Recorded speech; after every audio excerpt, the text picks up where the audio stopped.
Bonjour à tous et bienvenue sur Infomotion, je vous parle aujourd'hui de la Renault Zoé, la grand-mère des électriques.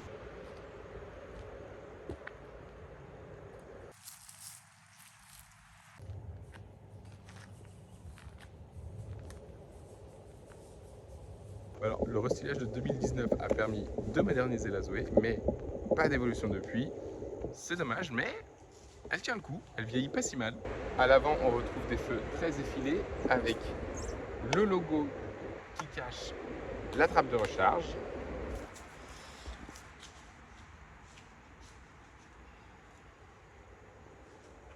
Bon alors en termes de coffre, évidemment, c'est une citadine, il ne faut pas s'attendre à énormément.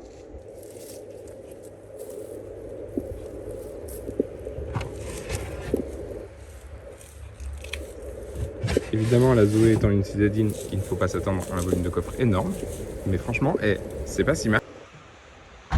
Petite originalité de la Zoé, la découpe de la portière et la poignée cachée. Allez, on passe à l'intérieur.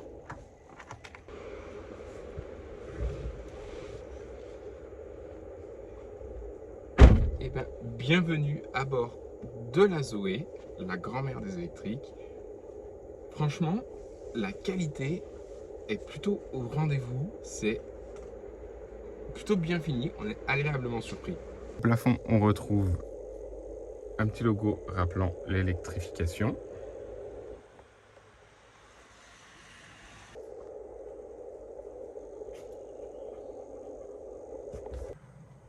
Le volant est un volant qu'on connaît, qui est un peu daté, mais bon, comme je le disais, la Zoé n'a pas connu d'évolution depuis 2019.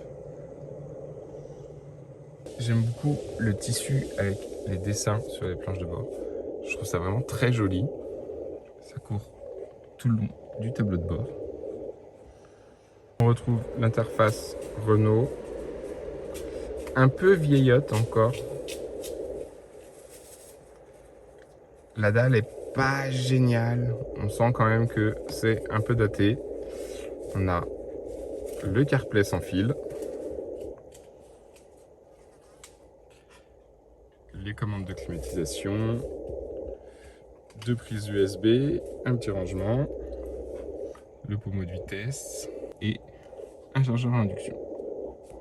À l'intérieur, franchement, en tant que conducteur et passager, on a largement assez de place, on est très bien installé, les sièges sont très confortables, la qualité de finition est là, on n'a pas de plastique trop dur, on est dans cette finition iconique et franchement, pour une voiture qui est quand même datée, elle propose encore de très belles prestations.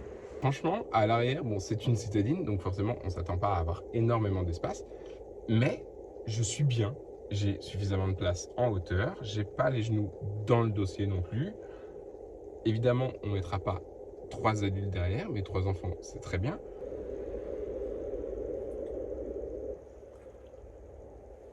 On a un plancher parfaitement plat, donc qui permet d'être bien installé. On retrouve 2 prises USB à l'arrière. Donc c'est une voiture qui peut s'apprécier à 4 adultes ou à 2 adultes avec 3 enfants. Franchement, ça le fait. Ça le fait. Bon allez, c'est parti.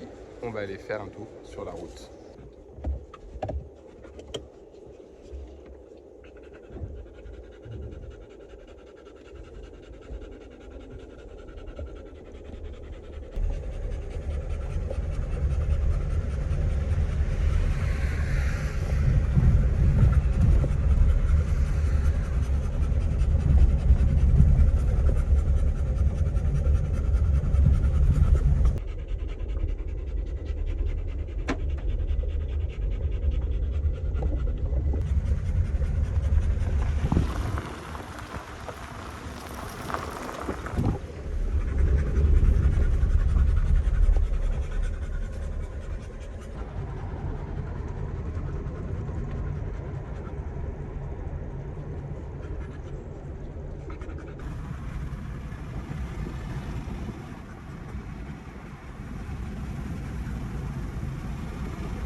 tant que citadine, son autonomie de 390 km suffit amplement pour assurer tous les trajets du quotidien et permet même de s'éloigner des villes, aller faire un peu d'extra-urbain.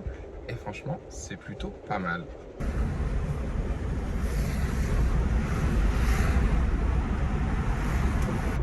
Il est évidemment pas rare de croiser la Zoé dans les centres-villes, c'est clairement son terrain de jeu favori et elle s'y comporte très bien. Elle est hyper agile, se faufile partout, elle a un gabarit idéal pour la ville, c'est très agréable. Et on va aller sur autoroute pour voir ce que ça donne un peu en termes de comportement et de dynamisme. Allez, c'est parti.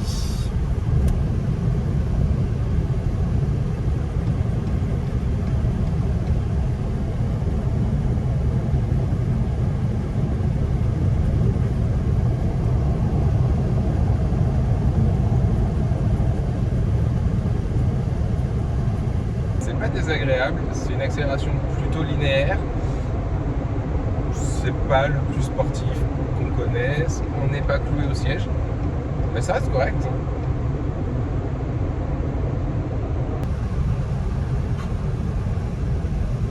Consommation sur l'utilisation mixte, on est à 16,3 kWh au 100 km, c'est pas si mal. Là sur l'autoroute, on est plus à 22 kWh, forcément, mais en même temps, c'est pas son utilisation quotidienne, c'est pas ce qu'on va attendre de la Zoé d'être performant sur l'autoroute, puisque c'est vraiment un véhicule citadin. J'espère que cette petite vidéo consacrée à la Zoé vous aura plu. Je vous dis à très vite avec un nouveau micro pour de nouvelles vidéos électrifiées.